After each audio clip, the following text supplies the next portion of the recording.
گھر میں مہمان آئے اس کو سب سے پہلے کھجور پیش کریں، رزق بڑھ جائے گا۔ انسان کا دل توڑنے والا شخص کبھی اللہ کو تلاش نہیں کر سکتا۔ کوئی دوائی زبان کو کڑوی لگنے لگے تو جان لو اس میں صحت اور خوبصورتی کا خزانہ چھپا ہے۔ فجر کی نماز کے بعد سونے سے گھر میں رزق کی کمی واقع ہوتی ہے۔ رات کو پیشاب کیے بغیر سونے سے گردوں کی بیماریاں لاحق ہو سکتی ہیں۔ جلنے کی جگہ پر آلو کا رس لگانے سے نشانات آہستہ آہستہ ختم ہو جائیں گے۔ عورتیں بیٹھ کر جھاڑو لگائیں، نہ کمر میں تکلیف ہوگی نہ ہی گھٹنوں کا درد ہوگا۔ جس گھر میں گلاب کا پودا موجود ہو وہاں خوشیاں آتی ہیں۔ عورتوں کو مخصوص ایام میں باقاعدگی سے کھجور کا استعمال کرنا چاہیے۔ خدا کے چنے ہوئے لوگ ہی دوسروں کا درد سنتے ہیں، ہر کسی کے بس کی بات نہیں۔ مکھیوں کو بھگانا ہے تو اپنے گھر میں نیم کا سپرے کریں، مکھیاں بھاگ جائیں گی۔ پیشاب کی حاجت ہو تو فوری کر لیا کریں، اس سے گردے صاف ہوتے ہیں۔ یوگا کرنے والے لوگ موٹاپے اور شوگر سے ہمیشہ کے لیے بچ سکتے ہیں۔ جوڑوں کے درد میں اناردانہ کھانے سے فوری آرام ملے گا۔ اذان کے وقت خاموشی اختیار کریں اور ہر نماز کے بعد دعا ضرور مانگا کریں، اس سے روحانی سکون اور رزق میں برکت ہوتی ہے۔ بڑھاپا آ جائے مگر طاقت کبھی کم نہ ہوگی، ہمیشہ مٹی کے برتن استعمال کیا کریں۔ مٹی کے برتنوں میں کھانے پینے سے کینسر کا خطرہ 90% تک کم ہو جاتا ہے۔ معدے اور جگر کے کینسر کو روکنے کے لیے کھجور نہایت مفید چیز ہے۔ پاؤں کے انگوٹھے پر تیل کی مالش کرنے سے نظر تیز ہو جاتی ہے اور یادداشت مضبوط ہوتی ہے۔ رات کو سونے سے قبل 3 بادام کھا کر سو جاؤ، چہرے کی جلد چمکدار رہتی ہے۔ حاملہ عورت کیلے زیادہ کھائے تو پیدا ہونے والے بچے کا قد لمبا ہوتا ہے، ہڈیاں مضبوط ہوتی ہیں۔ مچھلی کے تیل کے اندر نظر کو تیز کرنے کی صلاحیت بھی ہوتی ہے۔ رات کو دیر سے کھانا کھا کر سو جانے سے معدے میں سوجن ہو سکتی ہے۔ دوپہر کو اگر گاجر کھا لیں تو بدن میں خون کی کمی کبھی نہیں ہوگی۔ مچھلی کھانے سے جلد چمکدار اور بال لمبے گھنے ہو جاتے ہیں۔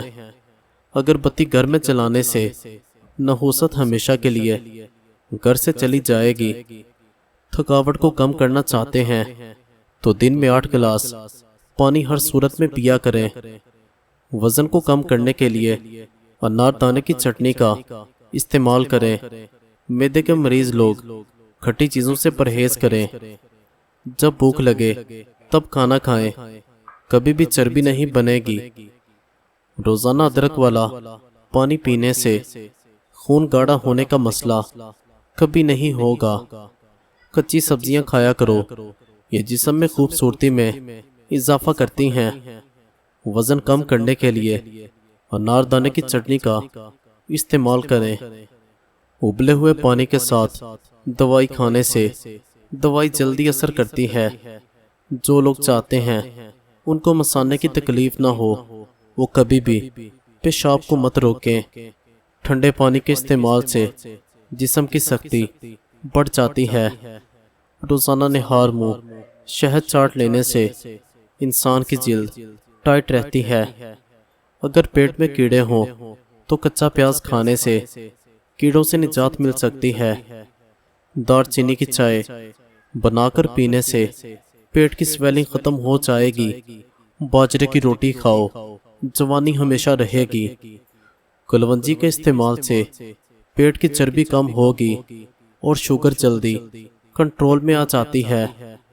پیٹ بڑھ جائے تو نہار منہ گرم پانی میں 2-3 چٹکیاں ہلدی ملا کر پینے سے لٹکا ہوا پیٹ اندر چلا جائے گا، وزن بھی کم ہوگا۔ سر میں خشکی ہے تو ملتانی مٹی سر پر لگاؤ، سر کی خشکی بالکل ختم ہو جائے گی۔ پیاز کا رس اور سرسوں کا تیل ہم وزن لے کر درد والی جگہ پر مالش کریں تو فائدہ ہوگا۔ جس گھر میں نمک زیادہ استعمال ہوتا ہے وہاں بیماریاں زیادہ آتی ہیں۔ لیموں کے بیج ثابت نگل لیں تو اپینڈکس کا درد ختم ہو جاتا ہے۔ جس انسان کی 3 بیٹیاں ہوں اس انسان کا رزق بڑھ جاتا ہے۔ بھنڈی کھانے سے پیشاب کھل کر آتا ہے۔ بار بار پیشاب آنے کا مسئلہ ٹھیک ہوتا ہے۔ اجوائن روزانہ پھانک لینے سے ہمیشہ جوانی رہے گی اور وزن بھی نارمل رہے گا، پیٹ اندر رہے گا۔ بادام کا تیل بدن پر لگانے سے جلد نرم و ملائم ہو جائے گی۔ گوشت کھا کر دودھ پینے سے دانتوں میں کیڑا لگ جاتا ہے۔ پالک کھانے سے انسان دیر تک جوان رہتا ہے۔ ذہنی تھکاوٹ کے لیے گوشت کی جگہ سلاد کھائیں۔ کالے ہاتھ اور پاؤں پر اونٹنی کا دودھ لگاؤ، ہاتھ پاؤں گورے ہو جاتے ہیں۔ ادرک والا پانی پینے سے پیشاب موتیوں کی طرح صاف ہو جاتا ہے۔ سفید پیاز کا رس بالوں میں لگانے سے بال گرنا بند ہو جائیں گے اور سر کی خشکی دور ہو جائے گی۔ سونے سے پہلے سر میں کنگھا کر لینے سے سر کے بال کبھی نہیں گریں گے۔